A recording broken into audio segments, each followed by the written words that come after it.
سارا ہمارا ایک عالم ڈونلڈ ٹرمپ کے ساتھ ناشتے کر رہا ہے بیٹھ کے, آپ کو پتا ہے؟ میں نے خود ٹویٹ میں دیکھا ہمارا عالم کیا ہوا ہے کہ وہ کہ جی میرے لیے بہت بڑی اچیومنٹ ہے کہ ڈونلڈ ٹرمپ کے ساتھ ناشتے کیا. بہت بڑی اچیومنٹ ہے, دکھائیں آپ. اور کس لیے وہ ٹویٹ کر رہے ہیں سر؟ دکھائیں اچیومنٹ دکھائیں. آپ بتائیں وہ کیوں بتا رہا ہے دنیا کو کہ مجھے انویٹیشن آئی ہے؟ آپ مجھے دکھائیں کہ اس نے کہاں کہا کہ یہ, آپ یہ بتائیں کہ اس نے کیوں بتایا دنیا کو کہ میں نے ڈونلڈ ٹرمپ نے مجھے انوائٹ کیا. اصل بات یہ ہے کہ میری بات سنیں, ایک عالمی مذہبی کانفرنس ہے, اس میں اس نے مجھے بلایا اور آپ ہیں وہ. ہاں جی. او تیرے کی, تبھی آپ ریاکٹ کر رہے ہیں. ریاکٹ نہیں میں کر رہا ہوں, یہ تو آپ نے ابھی ذاتی بات کی ہے نا. سر مجھے پتا تھا آپ ہیں تو میں آپ کو آپ کا نام لے کے دوسری بات آپ یہ بتائیں, مجھے ایک بات بتائیں کہ عالمی کانفرنس ہو رہی ہے مذہبی, اس میں جانا چاہیے کہ نہیں جانا چاہیے؟ سر آپ یہ بتائیں رسول اللہ صلی اللہ علیہ وسلم یہودیوں کی دعوت پہ گئے ہیں کہ نہیں گئے؟ اور قرآن پاک نے یہودیوں کو کیا کہا ہے کہ اب پھر سوال کا, میرے سوال کا بھی ایک کالر ہمارے ساتھ موجود ہے, ساحل الدین صاحب آپ کے لیے کالر ہے. سر جواب تو کالر کا دینا. اس کا سوال بات یہ میں نے جانا تھا اور میں ایک جملہ کہہ کے میں اس کے بعد سننے بغیر جا سکتے ہیں. اللہ کے نبی صلی اللہ علیہ وسلم یہودیوں کی دعوت پہ گئے ہیں. ٹھیک ہے, دوسری بات, اگلی بات سر آپ جواب کیوں نہیں سن رہے یار؟ میری بات بھی تو آپ نے سوال کیا, آپ جواب بھی لے. آپ نے پرسنل بات باری باری کر لیں. حشام بھائی باری باری سوال کا جواب تو دے دیں آپ. آپ نے اللہ کے نبی صلی اللہ علیہ وسلم سے استدلال کروا دیا. میں نے یہ نہیں کہا, میں نے آپ کو بتایا ہے کہ وہ خود بھی گئے. اور یار سر آپ سنتے کیوں نہیں اس طرح؟ بین المذاہب کانفرنسوں میں بطور میں مسلمان اور اہل حدیث اسکول تھا, جس دن نمائندہ گیا ہوں کہ یہودیوں کا نمائندہ گیا ہوں. آپ بتانا جب میں جواب دوں اس کا تو. جس دن وہ 60,000 بچہ ہمارا ذبح کر دے اس کے بعد میرا نبی کب گیا ان سے بین المذاہب کانفرنس کرنے میں؟ یار آپ یہ بتائیں بس اتنی, اس کو پولیٹیکل تھیوری کہتے ہیں سر. آپ نے عالم کی رسپیکٹ ختم کر دی, کریڈیبلٹی ختم کر دی. کس طرح کریڈیبلٹی ختم کر دی ہے؟ وہ بندے بھی ہمارے بچے مار دیں. اچھا, پوری دنیا کے جو عالم گئے ہیں, جو پوری دنیا سے سکھوں کے, یہودیوں کے, عیسائیوں کے, مسلمان اپنا وہاں پہ جا کے نقطہ نظر نہ بیان کریں. کیا بات ہے سر, آپ تو وہ آپ نے نقطہ نظر بیان کیا ہے کہ یہودیوں اور عیسائیوں کے نہج کے اوپر. آپ نے سنا, آپ نے سنے نا. لیکن ہم فوکس کر رہے ہیں ٹرمپ صاحب کے ناشتے پر. ٹھیک ہے, 5 فروری ہے جی 2026, جمعرات کا دن ہے, ہلٹن ہوٹل ہے, ٹیبل نمبر یا کرسی نمبر 165 ہے آپ کی. ٹیبل 165. ہاں, 7:15 بجے تک سیٹ پر بیٹھ جائیں, یہ آپ کے کارڈ پر لکھا ہوا ہے. اور آپ نے سوشل میڈیا پر لکھا, پھر آپ کا ایک شاندار استقبال بھی ہوا, اچھا استقبال ہوا ایئرپورٹ پر واپسی پر. آپ نے یہ بھی لکھا کہ بلاول بھٹو اچھے بچوں کی طرح لائن میں لگے ہوئے تھے جی, اور میری سرسری سے ملاقات بھی ہوئی بلاول کے ساتھ. لیکن میں یہ سوال یہ ہے کہ ٹرمپ صاحب, ابھی بھی ٹرمپ صاحب کے ہم فضائل برکات ہی بیان کر رہے تھے کہ جس طرح وہ ظلم کر رہے ہیں ایران پر, اور جس طرح انہوں نے ایک لمبا ہے, اس کی بربریت کا کون حامی ہے؟ تو اس کی اس طرح ظلم و بربریت والے کے ناشتے پہ آپ کو جانا چاہیے. اچھا, مجھے آپ اس بات کا جواب دیں کہ پوری دنیا میں جو اسلامی ممالک ہے 56, ان میں سے کسی نے پابندی لگائی ہے سفارتی طور پہ ادھر جانے پہ؟ اس وقت میرے سامنے پوری دنیا کے 56 علامہ احسان آپ اپنے ضمیر سے پوچھیں, آپ کو جانا چاہیے. مجھے, میں یہ سمجھتا ہوں, اپنے ضمیر میں اپنے ضمیر سے آپ کو بات کر رہا ہوں. جی جی, میں نے پورے, میں دیکھیں, میں پابند ہوں پاکستان کے سفارت خانے کا, میں بات سن لیں, میں اپنی شورا کا پابند ہوں, میں اپنی جماعت کے علماء کا پابند ہوں. جب مجھے انویٹیشن آیا ہے بطور مسلک اہل حدیث کے نمائندے کے طور پہ, میں نے اپنے علماء سے مشاورت کی, حتیٰ کہ میری عادت دیکھ لیں, میں نے دیوبندی علماء سے بھی مشاورت کی. بات سن لیں, میں نہیں, وہ آپ نے پورا ایک پروسیس کیا, بات تو سن لیں, پوری بات سن لیں. انہوں نے کہا وہاں پہ آپ کا جانا ازحد ضروری ہے, آپ نہیں جائیں گے تو کسی اور کو بلا لیں گے. سر کوئی اور تو جائے گا, تو آپ جس طرح نمائندگی کر سکتے ہیں نا, آپ کو جانا چاہیے. اس وجہ سے میں گیا ہوں اور میں اپنے ضمیر کے اندر مطمئن ہوں, جو باتیں میں وہاں کر کے آیا ہوں میں 100% جائز درست کر کے آیا ہوں. آپ اپنے آج ضمیر سے مطمئن ہیں کہ آپ ٹرمپ صاحب کے ناشتے پہ گئے؟ میں 100% مطمئن. یہ مجھے قادیانی ایجنٹ کہتے ہیں, مجھے کبھی یہود و نصارہ کا ایجنٹ کہتے ہیں, حالانکہ حضرت ٹرمپ کے ساتھ بیٹھ کے ناشتہ یہ کر رہے ہیں اور مجھے یہود و نصارہ کا ایجنٹ کہتے ہیں. آپ ذرا ایک لمحے کے لیے سوچیں, یہ ناشتہ میں نے کیا ہوتا تو اس وقت دنیا میں کتنی آگ لگی ہوئی ہوتی. اور اس ناشتہ کرنے کے جرم میں دیوبندی, بریلوی, اہل حدیث تینوں فرقے شامل ہیں. آپ سوچ رہے ہوں گے کس طرح. یہ 2 دن پہلے ہمارے جو بھائی ہیں ارشاد بھٹی صاحب حافظہ اللہ تعالی, ان کے ساتھ ایک پوڈ کاسٹ ان کی ریلیز ہوئی ہے, ساحل ادیم بھائی کی حافظہ اللہ تعالی اور حضرت معاذ اللہ کی حافظہ اللہ تعالی. اس میں انہوں نے خود مانا ہے کہ میں نے جانے سے پہلے باقاعدہ علماء دیوبند سے بھی مشورہ کیا, اہل حدیث علماء سے بھی مشورہ کیا, سب نے مجھے یہی کہا. یعنی انہوں نے بتا دیا کہ کسی نے نہیں روکا کہ آپ نے وہاں حضرت کے ناشتے میں شریک ہونا ہے. باقی اس کے پیچھے ٹیکنیکل ریزن کیا تھی, وہ کس طریقے سے اسے جسٹیفائی کرتے ہیں, وہ ایک ٹاپک الگ ہے. وہ ساحل الدین بھائی نے بڑے اچھے طریقے سے ان کو جواب دیا ہے. ان کے پاس کوئی پبلک آفس نہیں تھا. پرائم منسٹر جاتے ہیں, آرمی چیف جاتے ہیں, ان کا جاننا بنتا ہے, ظاہر ہے وہ ایک اسٹیٹ کے نمائندہ ہیں. یہ کوئی اسٹیٹ کے نمائندہ نہیں ہے, یہ چاہتے تو انکار کر سکتے تھے, لیکن یہ چونکہ اس سسٹم کے بینیفیشری ہیں, اس وجہ سے یہ جاتے ہیں اور بعد میں بینیفٹ بھی اٹھاتے ہیں. تو یہ کام میں نے کیا ہوتا تو میں چاہے قسمیں اٹھاتا رہتا, انہوں نے کبھی بھی نہیں ماننا تھا. اس لیے اللہ کا شکر ہے, نہ ماضی میں آپ نے مجھے دیکھا کہ میں کبھی کسی پولیٹیکل گیدرنگ میں اپنے ملک میں آپ کو کسی پولیٹیکل لیڈر کی کمپین کرتا ہوا نظر آیا, نہ میں کسی ISPR کی بریفنگ میں, نہ کسی علماء کی کانفرنس میں جس میں سارے حکومتی علماء انہوں نے جمع کیے ہوتے ہیں, اور نہ مستقبل میں کوئی ارادہ ہے. یہ سب لوگ وہاں پہ نظر آتے ہیں, یہ بینیفٹس اٹھاتے ہیں. تو یہ حضرت ٹرمپ والا ناشتہ میں نے کیا ہوتا تو انہوں نے پورے ملک کے اندر آگ لگائی ہونی تھی کہ جی دیکھا جی آج اصلیت کھل گئی ہے. اور میرا حال یہ ہے اتحاد کا کہ اس ربیع الاول 1447 ہجری میں ستمبر کے مہینے کے اندر مجھے ایران سے دعوت آئی تھی کہ آپ نے ربیع الاول کے پروگرام میں جو انٹرنیشنل کانفرنس وہ کئی سالوں سے کروا رہے ہیں اس میں شریک ہونا ہے. تو میں نے ان کو معذرت کر لی اور میں نے ویڈیو میں ریکارڈنگ کروائی. یہ 295C والا جو میرے خلاف انہوں نے ایک اتنا بڑا خودکش حملہ کیا, تو آخری جو میری گفتگو تھی 24 اگست 2025 کو جیل جانے سے پہلے, تو میں نے اس میں باقاعدہ اناؤنسمنٹ کی تھی کہ مجھے یہ دعوت نامہ ملا ہے ایمبیسی کی طرف سے, وہ دکھایا بھی تھا, اور پھر میں نے ان کا شکریہ بھی ادا کیا کہ میں نے وہاں نہیں آنا سیکیورٹی ریزنز کی وجہ سے یا اور دعوت کی وجہ سے. میں وہاں چلا جاتا, انہوں نے مجھے کہنا تھا یہ رافضیوں کا ایجنٹ بن گیا. تو اللہ کا شکر ہے میں اپنا دامن آخری درجے تک بچانے کی کوشش کرتا ہوں, لیکن ان کے دامن کے اوپر اتنے دھبے ہیں, اس کے باوجود یہ اپنے آپ کو جسٹیفائی کرنے کی کوشش کرتے ہیں.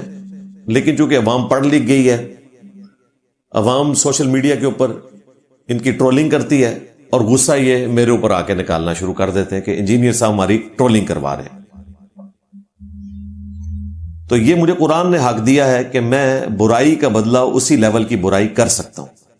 پھر اس پر ترا سورۃ النساء کی آیت نمبر 148 ہے, لا يحب اللہ الجہر بالسوء من القول الا من ظلم. اللہ تعالی برائی کے ساتھ کسی کے خلاف بات کرنے کو, آواز بلند کرنے کو پسند نہیں کرتا سوائے اس کے کہ جس پہ ظلم ہوا ہے. یعنی مظلوم اگر ظالم کو برے الفاظ میں اونچی آواز میں یاد کرے تو اس کی ایکسیپشن قرآن میں اللہ تعالیٰ نے دی ہے. تو ہم تو مظلوم ہیں میرے بھائی, آپ نے بھی, آپ کے بزرگوں نے بھی قرآن و سنت کا حلیہ بگاڑا. آپ ہمارے سروں پہ جوتیاں بھی مارتے ہیں, ہمارے رونے کے اوپر بھی پابندی لگاتے ہیں.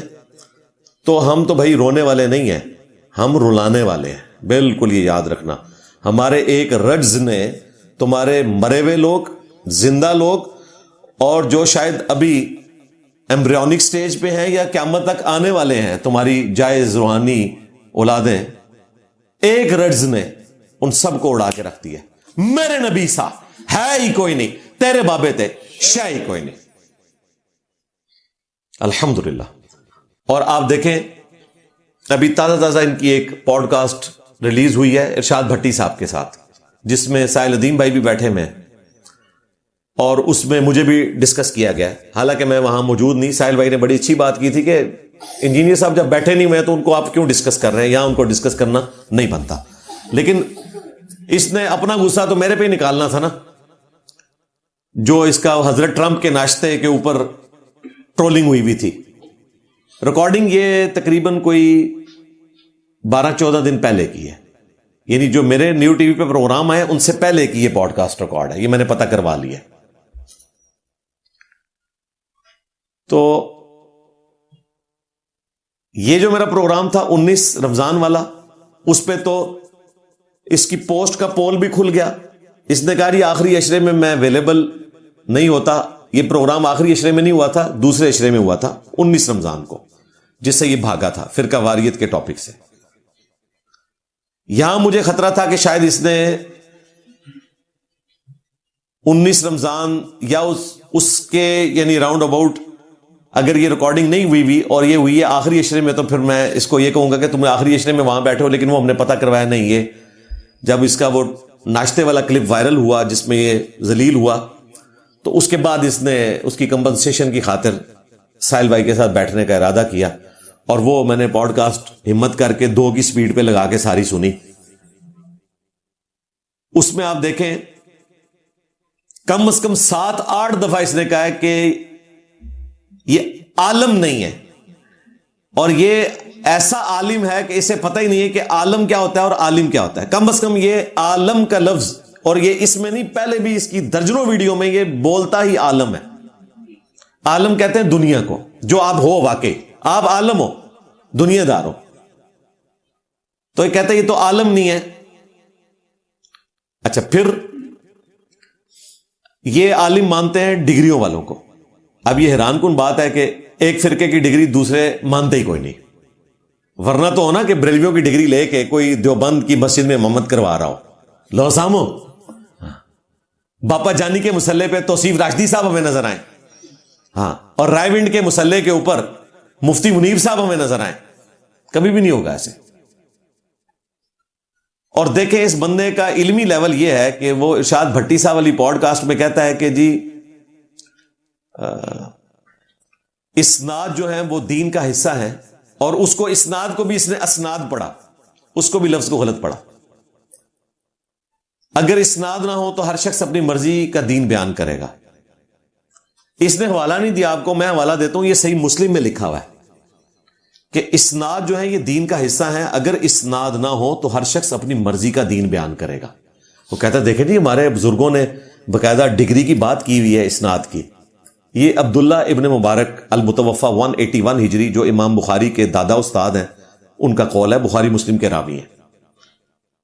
اب اس بیچارے نے بھی کسی اپنے عالم سے سن لیا ہوگا، کسی عالم سے سنا ہوتا تو اسے پتا ہوتا کہ کن اسناد کا ذکر ہو رہا ہے. وہ حدیث کی اسناد کا ذکر ہو رہا ہے. عبداللہ ابن مبارک کہتے ہیں کہ اگر دین میں اسناد نہ ہوتی تو ہر شخص اپنی مرضی کا دین بیان کرتا، جو آج کر رہے ہیں لوگ. بزرگ فرماتے ہیں، حضرات فرماتے ہیں، حضرت علی کا قول ہے، نبی الاسلام نے فرمایا، کوئی سند ہے ہی نہیں اوپر تک.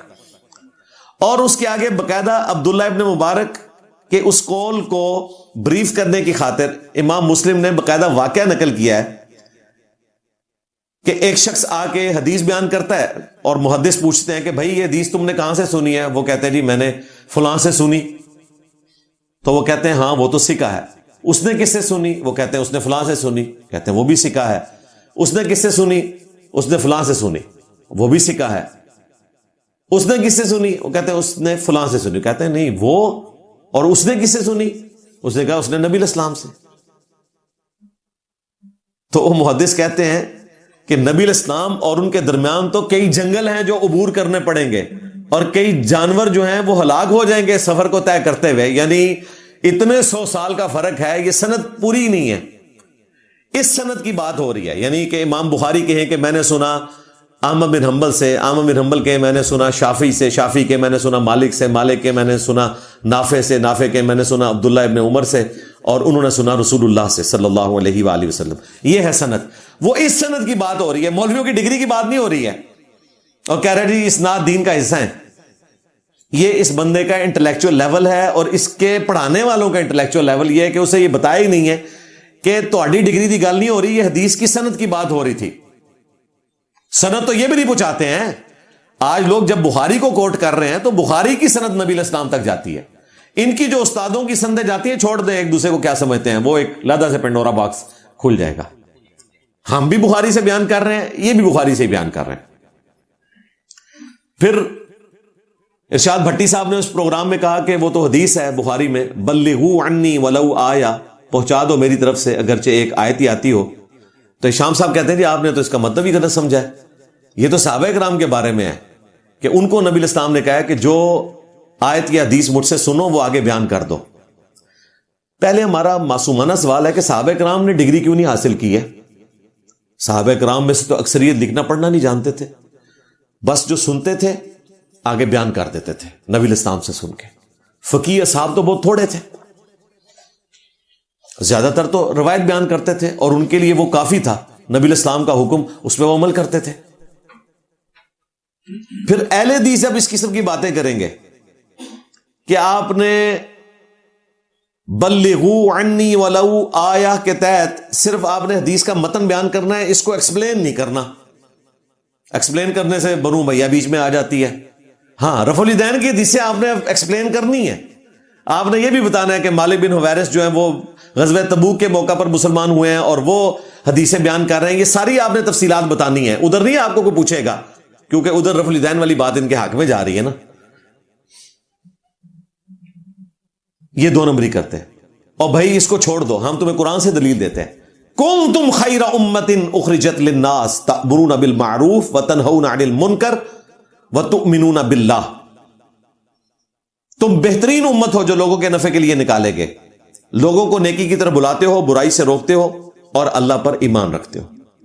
تو پوری امت کو اللہ تعالیٰ نے ڈگری دے دی ہے نبی الاسلام کی ختم نبوت کی برکت سے کہ آپ صلی اللہ علیہ وآلہ وسلم کا پیغام آپ نے دوسروں تک پہنچانا ہے۔ پھر وہ کہتے ہیں جی اس کے پاس نا علماء والی ڈگری نہیں ہے۔ ڈگری کی اوقات یہ ہے کہ بریلویوں کا مفتی اعظم دیوبندیوں کے نزدیک مشرک ہے، دیوبندیوں کا مفتی اعظم بریلویوں کے نزدیک گستاخ رسول ہے۔ یہ ٹوٹل ڈگری کی اوقات ہے، اور یہ وہ لوگ ہیں جو کل تک ہمیں اہل حدیث کہتے تھے کہ جی دیکھیں اگر شیطان بھی صحیح بات کرے تو آپ نے اس کی تصدیق کرنی ہے۔ صحیح بخاری میں ہے آیت الکرسی کا وظیفہ شیطان نے انسانی شکل میں حضرت ابو ہریرہ کو بتایا تھا، نبی الاسلام نے فرمایا کہ جو انسانی شکل میں آیا وہ ہے تو جھوٹا تھا، شیطان تھا، لیکن اس نے بات سچی کی کہ جو رات کو آیت الکرسی پڑھ کے سوتا ہے صبح تک ایک فرشتہ اس کی حفاظت کے اوپر مامور ہو جاتا ہے۔ یہ اہل حدیث بتاتے تھے۔ بس ایک بات بتانا چھوڑ گئے اس میں کہ شیطان بھی بتائے تو لے لینا ہے، سوائے انجینئر صاحب کے۔ اب نہ علماء کو بتایا کریں، کیونکہ علماء کا کام ہے تشریح کرنا، اس حدیث کی تشریح میں نہ ساتھ ایڈ کریں، سوائے انجینئر صاحب کے۔ اللہ کے بندو، ایک پرائمری سکول کا بچہ آ کے آپ کو بتائے نا کہ سورۃ البقرہ کی آیت نمبر 279 میں لکھا ہے کہ سود خور کے خلاف اللہ اور اس کے رسول کا اعلان جنگ ہے عز وجل و صلی اللہ علیہ وآلہ وسلم، تو آپ نے اس کی ڈگری نہیں دیکھنی، آپ نے جا کے آیت پڑھنی ہے۔ اگر حق نکل آتا ہے تو آپ نے قبول کرنا ہے۔ ہر بندے نے نا اپنی مرضی کا حق لیا ہوا ہے۔ رفع الیدین کے مسئلے میں اہل حدیث میرے ساتھ ہیں، تکلیف ان کو ہوتی ہے اپنے ماموں کے اوپر۔ اسی طریقے سے یزید کے مسئلے میں بریلوی میرے ساتھ ہیں، مسئلہ ان کو ہوتا ہے اپنے بابوں کی گستاخانہ عبارتوں کے اوپر۔ دیوبندیوں کو بھی جہاں اپنے مطلب کی چیز ملتی ہے، جی انجینئر صاحب بھی ایک مجلس کی 3 طلاقوں کو 3 مانتے ہیں، کوٹ کرتے ہیں، اپنے مطلب کی چیز ہے۔ جہاں ہم تقلید کے اوپر رد کرتے ہیں، بنو امیہ کو ایکسپوز کرتے ہیں، وہاں ان کو تکلیف ہوتی ہے۔ اہل تشیع کے پیجز کے اوپر میری ویڈیوز اپلوڈ ہوتی ہیں، کوٹ کرتے ہیں، ان کو تکلیف کہاں ہوتی ہے؟ جب ہم حضرت معاویہ کو، حضرت عمر بن عاص کو، حضرت مغیرہ ابن شعبہ کو رضی اللہ عنہم اجمعین وعلیہم السلام اجمعین کہتے ہیں، ان کو وہاں تکلیف ہوتی ہے۔ اپنے مطلب کی ہر بندے نے لی ہوئی ہے، ہر فرقے نے لی ہوئی ہے۔ تکلیف اس وقت ہوتی ہے جب ان کے اپنے مفادات کے اوپر زد پڑتی ہے یا محاورتاً ان کی دم پہ پاؤں آتا ہے۔ ہماری ہر بات سے کسی کی دم پہ پاؤں آ رہا ہوتا ہے تو کسی کے گلے میں ہار ڈال رہا ہوتا ہے، جس کے گلے میں ہار ڈال رہا ہوتا ہے وہ خوش ہو رہا ہوتا ہے، جس کی دم پہ پاؤں آ رہا ہوتا ہے اور چھاترن واجنا ہوتا ہے جا کے۔ تھانوی رسول اللہ پہ بریلوی بغلیں بجا رہے تھے، جب چشتی رسول اللہ نکلا ہے دم پہ پاؤں آیا، چھاترن جا کے وجہ نے۔ بخاری سے رفع الیدین پیش کر رہے تھے، اہل حدیثوں کے گلے میں ہار جا رہا تھا، جیسے 2812 آئی دم پہ پاؤں پڑ گیا، چھاترن جا کے وجہ۔ اور کیا قلب بازیاں کھاتے ہیں اس حدیث کو، کبھی کہتے ہیں نہیں حدیث ٹھیک ہے، مفہوم گھڑا ہوا ہے، مفہوم بھی بیان کیتے آیا میں، وہابیوں دی کتابوں تو بیان کیتا ہے۔ لے جی میں ہشام الہ ظہیر کو کہتا ہوں کہ جب کبھی تیری کرامت ظاہر ہوئی اور تو میرے ساتھ بیٹھا نا، تو میں جو کچھ بیان کرتا ہوں نا، میں تیرے بزرگوں کے فہم اس کے ساتھ بیان کروں گا۔ میں بخاری مسلم کی اگر حدیثیں بیان کروں گا نا، تو میں وہابیوں کے جو بڑے ہیں نا ان کا فہم بیان کروں گا۔ کہ انہوں نے ان حدیثوں سے کیا مطلب لیا ہوا ہے، وہی جو اچھل اچھل کے باہر نکل رہا ہے. جس طرح بریلوی ایاک نعبد و ایاک نستعین میں سے یا شیخ عبد القادر جیلانی مدد ثابت کر لیتے ہیں، اور جو اچھل کے باہر نکل رہا ہے مطلب وہ ماننے کے لیے تیار نہیں ہے. اس طرح یہ بھی ماننے کے لیے تیار نہیں ہے. اور آخری حربہ ہے جی، یہ گلہ نہ کرو جی. وہ بریلوی بھی کہتے ہیں جی آپ نہ پڑھا کریں قل انما انا بشر مثلکم، وہ بھی یہی کہتے ہیں.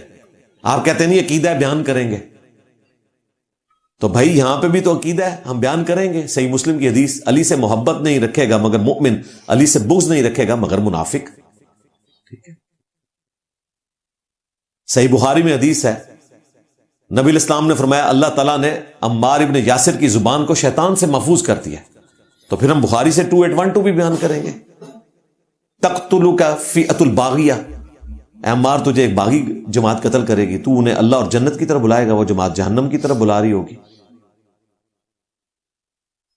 کہتے ہیں جی خوارج کی جماعت تھی، وہ بھی میں نے پول کھول دیا. وہ خوارج اللہ کے بندو ڈر جاؤ. وہ کہتے ہیں حاکم میں موجود ہے کہ یہ خارجیوں کے بارے میں، ان کو یہ پتہ نہیں ہے کہ امام حاکم جو ہے وہاں خارجی کس کو کہہ رہے ہیں، کیونکہ اسی چیپٹر میں وہ لے کے آئے ہیں کہ حضرت معاویہ رضی اللہ تعالیٰ عنہ کے فوجی ابو الغادیہ رضی اللہ تعالیٰ عنہ، وہ بھی صحابی تھے صلح حدیبیہ کے، انہوں نے قتل کیا تھا عمار کو. اور عمرو بن عاص پریشان ہو کے آئے کہ نبی الاسلام نے فرمایا تھا کہ عمار کو باغی جماعت قتل کرے گی. تو وہ تو خارجیوں کی کیٹیگری میں ان کو ڈال رہے ہیں. اور تمہارے صفی الرحمان مبارک پوری جنہوں نے الرحیق المختوم سیرت کے اوپر کتاب لکھی ہے، انہوں نے تو باقاعدہ بلوغ المرام کی شرح میں لکھا ہے اہل صفین کو کہ یہ خارجی بھی تھے. انہوں نے امام وقت کی بیعت سے اخراج اختیار کیا ہے، یہ باقاعدہ لکھا ہوا ہے، بالکل مسلم شریف میں موجود ہے کہ امام وقت کی بیعت سے وہ خارج ہوئے. میں یہ ساری باتوں کے جواب ریکارڈ کروا چکا ہوں. تو اللہ کے فضل سے یہ جو 2 نمبری اس قسم کی کرتے ہیں، میں ساتھ ساتھ اس کو ایکسپوز کر دیتا ہوں. تو اپنا ان کا حال یہ ہے کہ ڈاکٹر ذاکر نائک پاکستان آئے، کتنی بغلیں بجائی اہل حدیثوں نے. ڈاکٹر ذاکر نائک کے پاس کون سی ڈگری ہے؟ وہ تو قرآن بھی مجہول پڑھتے ہیں، معروف قرآن نہیں پڑھ سکتے، مجہول قرآن پڑھتے ہیں. ہمارے نزدیک ڈگری ہے، ہر شخص کے پاس ڈگری ہے. یہ جرت کریں گے کہ اس کو کہیں گے وہ عالم نہیں ہے. عالم تو لفظ اس کے منہ سے نکلتے نہیں. کبھی اس نے کہا کہ ڈاکٹر ذاکر نائک عالم نہیں ہے؟ اس کو تو سب سے بڑا ایوارڈ ملا ہوا ہے سعودی عرب کا. سعودیہ والے سارے فارغ ہو جائیں گے، وہ سارے عالم نہیں ہوں گے، ٹھیک ہے، فارغ ہو جائیں گے. اور اس سے بڑھ کر جرت کر کے کہنا کہ امیر اہل سنت باپا جانی عالم نہیں ہے. وہ تو خود کہتے ہیں میں عالم نہیں ہوں، وہ تو کہتے ہیں عالم نہیں ہوں. میں اس کو پتا ہے کہ میں نے عالم لفظ بولنا ہے، لیکن علماء کے استاد ہیں، بلکہ امیر اہل سنت ہے، لاکھوں علماء اہل سنت کے امیر. یار تو 8 پاس باپا جانی حافظہ اللہ تعالی، میرے ایکس مرشد نہیں مرشد، ایکس مرشد، اگر وہ امیر اہل سنت ہو سکتے ہیں تو جنہیں نہ پچھلے چھڑے نہ اون دے چھڑے نہ آنے لے چھڑے، ایک نعرے نال میرے نبی سا ہے ہی کوئی نہیں، تیرے بابے تھے شاہ ہی کوئی نہیں، وہ دین کا خادم نہیں ہو سکتا. پھر ارشاد بھٹی صاحب کی پوڈ کاسٹ میں اس نے کہا کہ انجینئر جو ہے نا وہ تابعین کو کذاب کہتا ہے، ان کے بارے میں زبان درازی کرتا ہے. استغفر اللہ تو بولی. میں نے قانوناً تابعین کی بات کی تھی کہ تابعین کے اندر کتنے جھوٹے لوگ تھے جنہوں نے جھوٹی حدیثیں منسوب کی نبی علیہ السلام کی طرف. تابعین ہم ان کو اس لیے کہتے ہیں کہ شرعی طور پر وہ تابعین ہیں، کافر نہیں ہیں، مسلمانوں میں گھسے میں ظاہر ہے، کلمہ گو ہیں، اہل قبلہ ہیں. اور یہ تو امام مسلم نے نقل کیا ہوا ہے کتنے تابعین کے بارے میں. امام حنیفہ کا استاد جابر الجوفی 70,000 روایتیں اس نے اکٹھی کی ہوئی تھی. امام مسلم نے مقدمے میں لکھا ہے کذاب انسان تھا، 70,000 روایتیں اکٹھی کر کے چلا گیا وہ. یہ تو امام بخاری امام مسلم نہ ہوتے تو وہ روایتیں آپ کو نظر آ رہی ہوتی. ابان بن ابی عیاش کذاب راوی، اس کے بارے میں امام مسلم نے نقل کیا کہ ایک تبا تابی کہتا ہے میں نے نبی الاسلام کی خواب میں زیارت کی تو میں نے وہ 1000 حدیثیں خواب میں حضور کو سنانی شروع کی تو آپ نے صرف 5 یا 6 کی تصدیق کی, باقی سب کا یہ جعلی ہے. امام مسلم نے باقاعدہ اس کا خواب نقل کیا. اب میں اگر ابان بن ابی عیاش کو, جابر الجوفی کو کہوں کہ یہ کذاب تابعین ہے تو تمہیں کیا تکلیف ہوتی ہے؟ تو اڑے ابے نے, اگر تو اڑے ابے نے تو تکلیف ہونی چاہیے تھی. اور یہ ابان بن ابی عیاش وہی خبیث ہے جس نے سیدہ فاطمہ کے قتل کا الزام سیدنا عمر کے اوپر لگایا, اور وہ آج غالی رافضیوں کے ہاتھ میں ایک ہتھیار ہے. یہ وہی ہے ابان بن ابی عیاش. امام مسلم نے باقاعدہ اس کے بارے میں نقل کیا کہ جعلی روایتیں یہ گھڑتا تھا. پھر ارشاد بھٹی صاحب کے پروگرام میں اس نے یہ بھی کہا کہ یہ صحابہ کرام کو بے ایمان کہتا ہے, نعوذ باللہ من ذالک. اور میں تو حضرت معاویہ کو بھی رضی اللہ تعالیٰ عنہ کہتا ہوں, تو میں نے ان کو بے ایمان کیوں کہنا ہے؟ جس صحابہ کو گالیاں دیتا ہے, ایویں کولو چھڑ دیتی, گالیاں دیتا ہے. اور بھائی گالیاں تو دیتا تھا مدینہ شریف میں جو جمعیت اہل حدیث کا امیر تھا وہ, ہاں جی بالکل, جمعیت اہل حدیث کا امیر مدینہ شریف کا آل مروان میں سے ایک حاکم بنا, بخاری مسلم میں موجود ہے. اب آپ سوچ رہے ہوں گے کہ بخاری مسلم میں جمعیت اہل حدیث کہاں سے آ گئی؟ انہوں نے وڈا سی نا. بخاری مسلم میں لکھا ہوا ہے آل مروان میں سے ایک شخص نے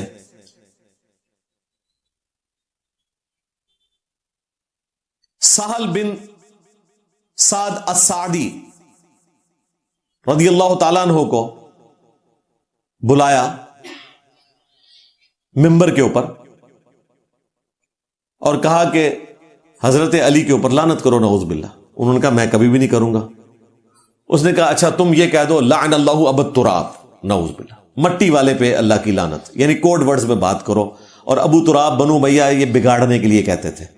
اس پہ بخاری مسلم کے الفاظ ہیں کہ حضرت سہل بن سعد السعدی نے کہکا لگایا اور انہوں نے کہا کہ تم حضرت علی کو اس نام سے اس طرح تحقیر سے پکار رہے ہو, وہ تو اس نام سے بڑے خوش ہوتے تھے. کہا اچھا کیسے؟ ان کا یہ نام تو نبی اسلام نے ان کا رکھ دیا تھا. ایک دفعہ سیدہ فاطمہ سے ناراض ہو کے گھر سے نکل گئے, مسجد میں جا کے لیٹ گئے. نبی اسلام آئے, پوچھا فاطمہ تیرے چچا کا لڑکا کہاں ہے؟ کہا یا رسول اللہ وہ تو ناراض ہو کے باہر چلے گئے. تو آپ نے ایک شخص کو روانہ کیا, اس نے حضرت علی کو دیکھا کہ وہ زمین پہ لیٹے ہوئے ہیں, جسم پہ مٹی لگی ہے. نبی الاسلام کو بتایا تو آپ علیہ السلام خود تشریف لے گئے, اپنے مبارک ہاتھوں سے ان کے جسم سے مٹی جھاڑی اور کہا اٹھ ابو تراب, اے مٹی میں لپٹنے والے اٹھ. اس دن سے حضرت علی نے اپنی کنیت ابو الحسن تھی لیکن ابو تراب رکھ لی کہ میرے نبی نے مجھے ابو تراب نام سے پکارا. تو یہ مسلم شریف میں 6229 الفاظ موجود ہیں لعن اللہ ابا تراب. یہ کہتے ہیں وہ پتہ نہیں کوئی نامعلوم آدمی تھا, اس میں ہے آل مروان میں سے ایک بندہ امیر مدینہ بن کے آیا, یعنی کہ جمعیت اہل حدیث کا امیر بن کے آیا وہاں پہ. ظاہر میں کہوں گا ان کا ہی بڑا ہے.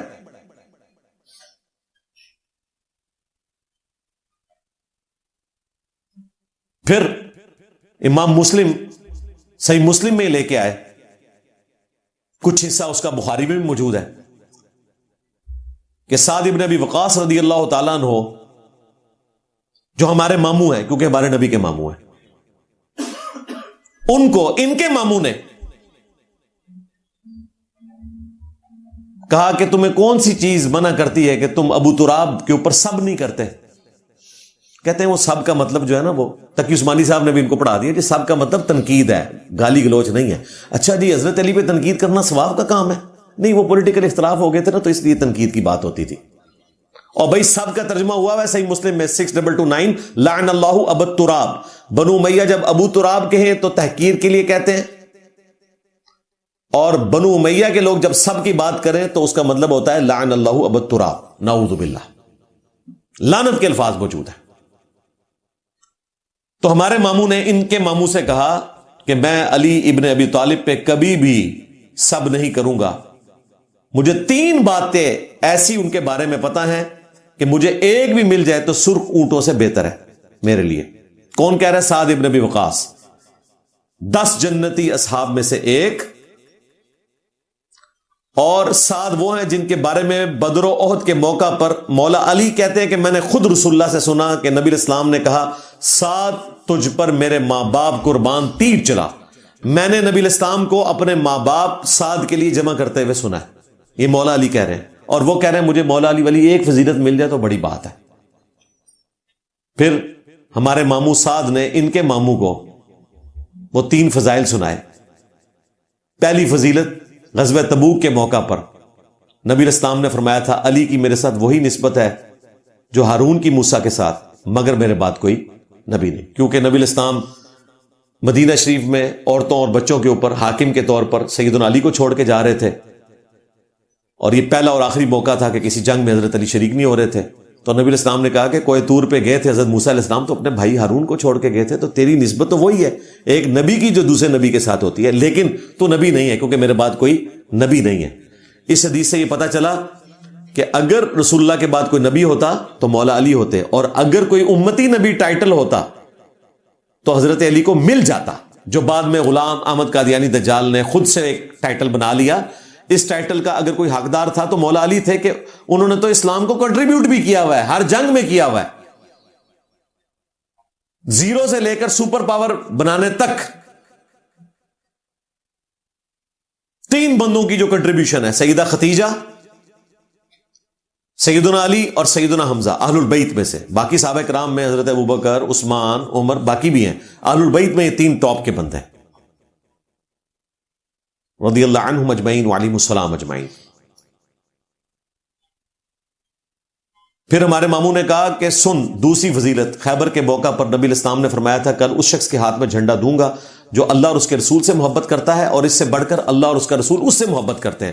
ہم پوری رات سوئے نہیں اس شوق میں کہ وہ خوش نصیب کون ہوگا, اور صبح نبی الاسلام نے مولا علی کو بلا کے وہ جھنڈا دیا. ان کو اشوب چشم تھا, اپنی مبارک ہاتھوں سے زرہ باندھی, اپنے مبارک لعاب دہن کو ان کی آنکھوں میں لگایا, ان کو شفا ہوگی, اور دعا کی, اللہ تعالیٰ نے فتح دے دی. اور مسلم شریف میں الفاظ ہیں, سیدنا عمر کہتے ہیں کہ مجھے پوری زندگی اس بات پہ رشک رہے گا کہ اس دن وہ جھنڈا مجھے کیوں نہیں ملا, اس سے پہلے میں نے کبھی بھی عمارت کی تمنا نہیں کی تھی, جو حضرت علی کو وہ فضیلت مل گئی. اور تیسری فضیلت ہمارے ماموں نے بیان کی ان کے ماموں سے, کہ جب نجران کے کرسچنز کے ساتھ مباہلہ ہوا تو سیدنا علی, حسن, حسین اور فاطمہ کو نبی الاسلام اپنے ساتھ لے کر آئے علیہم السلام اجمعین, اور اللہ کے حضور دعا کی اللہم ہؤلاء اہل بیتی, اے اللہ یہ میرے اہل بیت ہیں. جو قرآن میں آیا تھا نا قل تعالوا ندعو ابناءنا وابناءکم, وہ جو گلے پھاڑنے والا بھی پڑھتا ہے تعالوا ندعو ابناءنا وابناءکم, وہ مجھے موبائل لے کے چیلنج, یہ دونوں بھائی دیتے ہیں موبائل لے کے چیلنج, اور میں نے ان کو چیلنج کیا تھا تم موبائل والی حدیث کبھی صحیح مسلم سے بیان ہی نہیں کر سکتے, آج تک نہیں کر سکے. پوری حدیث یہ ورڈ بائی ورڈ بیان کریں اور اس کی شرح بھی بیان کر دیں. شرح ہم ان کے ابن تیمیہ سے دکھائیں گے. ابن تیمیہ نے لکھا منہاج السنہ میں کہ ان کے ماموں نے ہمارے ماموں کو مولا علی پہ سب کرنے کا حکم دیا تھا. لو سامو, ابن تیمیہ نے کہتا نا ساتھ علماء کا فام بیان نہیں کرتا. ابن تیمیہ منہاج السنہ کتاب شیعہ کے خلاف لکھی ہے, لیکن اس نے ایڈمٹ کیا. تو مسلم شریف میں تو یہ حدیث اتنی ہے کہ 3 فضائل ہیں. اسی سند کے اوپر سنن نسائی الکبریٰ کا جو چیپٹر ہے خصائص علی, اس میں آگے الفاظ ہیں بالکل اسی سند کے اوپر کہ جتنے دن پھر ان کے ماموں مدینہ شریف رہے, حضرت علی کی تنقیص کا ایک جملہ بھی اپنی زبان سے نہیں نکالا. یعنی ایسا ڈانٹا تھا سعد ابن ابی وقاص نے کہ اس کے بعد انہوں نے ہمت نہیں کی کہ کوئی نیگیٹو جملہ مولا علی کے بارے میں بولے. کیونکہ امام نووی جو ہے نا وہ پردہ ڈالنے کے لیے کہتے ہیں کہ یہ تو ویسے وہ کہہ رہے تھے کہ لوگ گالیاں نکالتے ہیں, آپ کیوں نہیں نکالتے, مجھے کوئی فضیلت سنائے. تو میں نے ان کو کہا تھا کہ امام نووی آج زندہ ہوتے تو ان کو کہتے کہ حضرت دوسری حدیث کی کتابیں بھی ذرا کھول کے پڑھ لیتے. سنن نسائی الکبریٰ میں امام نسائی نے اس کی اسی سند کے اوپر, امام مسلم والی سند کے اوپر پوری ایکسپلینیشن بھی کر دی ہے ساتھ کہ وہ برائی کا ہی ذکر ہو رہا تھا, فضائل بیان نہیں ہو رہے تھے. تو اللہ کا شکر ہے کہ ہر موقع کے اوپر میں جہاں جہاں مجھے موقع ملتا ہے میں یہ جو سازشیں کرتے رہتے ہیں اس کو ایڈریس کرتا رہتا ہوں. اور میں تو یقین کریں یہ چیپٹر تو اتنے عرصے سے کلوز کر بیٹھا ہوں. اب تو ہم یہاں پرچیاں بھی نہیں لیتے ہیں.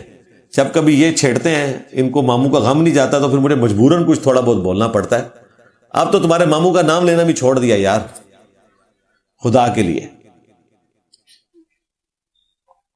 اتنا لوگوں کو ایجوکیٹ کیا کربلا والا ریسرچ پیپر لکھ کے کہ اب لوگ یزید کے بارے میں پوچھتے ہی نہیں ہیں. وہ یہ پوچھتے ہیں یزید آیا کتھوں ہے, پھر ہم بتاتے ہیں کہ ہاں آؤ تمہیں بتائیں گے سیدنا عمر کی شہادت سے لے کر جہاں سے فتنوں کا آغاز ہوا. بخاری مسلم میں ہے کہ میری امت اور فتنوں کے درمیان دروازہ عمر ہے, جب اسے توڑا جائے گا فتنے شروع ہو جائیں گے. ان کو بتایا گیا کہ جی وہ عبداللہ ابن سبا نے صحابہ کرام کو, نعوذ باللہ, نبی علیہ السلام کے تربیتی یافتہ صحابہ کرام کو ایک عبداللہ بن سبا نے ورغلا دیا. ان کو شرم بھی نہیں آتی ہے کہ عبداللہ بن سبا کو یہ کوئی نعوذ باللہ رسول اللہ سے بڑا ٹیچر مانتے ہیں, نعوذ باللہ, صرف بنو امیہ کو بچانے کی خاطر. میں نے بتایا بخاری مسلم سے کہ حضرت عثمان کی شہادت کا سبب ان کے اپنے گورنر بنے. وہ شریف النفس انسان تھے, بس گورنروں کی وجہ سے رعایا خلاف ہو گئی. تو سیدنا عمر کی شہادت سے لے کر شہادت حسین تک میں نے 200 حدیثیں جمع کی ہیں. واقعہ کربلا کا حقیقی پس منظر 72 صحیح الاسناد احادیث کی روشنی میں. 72 کا ٹائٹل شہداء کربلا کی نسبت سے لیا. روایتیں اس میں 200 کے قریب ہیں, اکثر بخاری اور مسلم سے ہیں, عربی میں بھی, اردو میں بھی, انگلش میں بھی, ہندی میں بھی, بنگلہ زبان میں بھی, فارسی میں بھی. اور پورے ملک میں آپ ڈاک میں منگوا سکتے ہیں یہ ریسرچ پیپر, اور ساتھ اس کے مزید 8 ریسرچ پیپر, ٹوٹل 9 اور 3 اذکار کارڈ, 12 کا پیکج. صبح 9 سے شام 5 بجے تک ہماری اکیڈمی کا نمبر 032159000162 کھلا ہوتا ہے, آپ رابطہ کریں. صرف ڈاک کا TCS کا 500 خرچہ دیں, مفت یہ سارے ریسرچ پیپرز, 12 کا پیکج 3 اذکار کارڈ کے ساتھ آپ کے گھر آئے گا. یہاں جو آتے ہیں وہ ٹوکن منی 100 روپیہ دے کے وہ لے سکتے ہیں. اس میں نے یہ ساری حدیثیں جمع کی ہیں, اور PDF آپ ahlsunnatpak.com ہماری ویب سائٹ سے ڈاؤن لوڈ کر کے پڑھ سکتے ہیں. وہ سارے ٹاپک میں نے کور کیے ہیں. اس میں جنگ جمل صفین نہروان بھی کور کی, صلح حسن بھی کور کی, حضرت معاویہ رضی اللہ تعالیٰ عنہ کا دور ملوکیت بھی کور کیا, یزید کی ولی عہدی, اور اس کے بعد پھر حضرت حسین ابن علی کی شہادت. یہ ساری میں نے احادیث سے کور کی ہیں, حکمرانوں کی لکھوائی بھی تاریخ سے نہیں. تو چونکہ اللہ کی مہربانی ہے کہ ارشاد بھٹی صاحب کی پوڈ کاسٹ اپلوڈ ہو گئی تھی, تو 2-4 باتیں جو انہوں نے دوبارہ سے ریپیٹ کی لوگوں کا دماغ خراب کرنے کی خاطر, الزامات لگائے, تو میں نے کہا چلے میں آج جاتے ہوئے ان کو یہ خوراک دے دوں. میں اینڈ پہ پھر اناؤنسمنٹ کروں گا کہ ہشام صاحب جو آپ نے خود دعویٰ کیا ہے تو اس کی تکمیل کے لیے آپ تشریف لائیں. انشاءاللہ تعالی اینکر کی موجودگی میں وہ سوال کریں گے, اینکر ان سے بھی اور مجھ سے بھی, اور وہ اگر کوئی بیچ میں بولے گا تو چپ کروا دیں گے. ایک مہذب طریقے سے گفتگو ہو جائے گی. اور جو آپ مجھے پبلکلی بے نقاب کرنا چاہتے ہیں علمی طور پہ, تو آپ کے پاس موقع موجود ہے, بجائے اس کے کہ آپ لوگ FIRs کٹوا کے تھک چکے ہیں. اور ہم تو وہ اپنے کیسز بھگت رہے ہیں اور انشاءاللہ تعالی سرخرو ہوں گے, لیکن ہم اس قسم کی کوئی حرکت آپ لوگوں کے ساتھ نہیں کرتے. ورنہ یقین مانیں کہ ایسے ایسے سلپ آف ٹنگ ان کے موجود ہیں, ایسی باتیں موجود ہیں ان ساروں کی, کہ اگر اس کے اوپر ہم کوئی اس طرح کی دفعہ کٹوانا چاہیں تو بڑی آسانی سے کٹوا سکتے ہیں, ان کی لکھی ہوئی چیزوں میں بھی, بولی ہوئی چیزوں میں بھی. لیکن میں اس طرح کی حرکتوں کو فضول سمجھتا ہوں. میں سمجھتا ہوں توہین مذہب کے جتنے قوانین ہیں ان کو مس یوز کیا جاتا ہے, تو ہم بھی اسی سسٹم کا حصہ بنے کہ ان قوانین کو مس یوز کریں. تو ایسی حرکت بالکل نہیں کریں گے. صلو علی محمد وعلی محمد, اللہم صلی علی محمد وعلی آل محمد واصحاب محمد وازواج محمد وامت محمد اجمعین الی یوم الدین. سبحانک اللہم وبحمدک, اشہد ان لا الہ الا انت, استغفرک واتوب الیک, وما علینا الا البلاغ المبین. جزاکم اللہ خیر.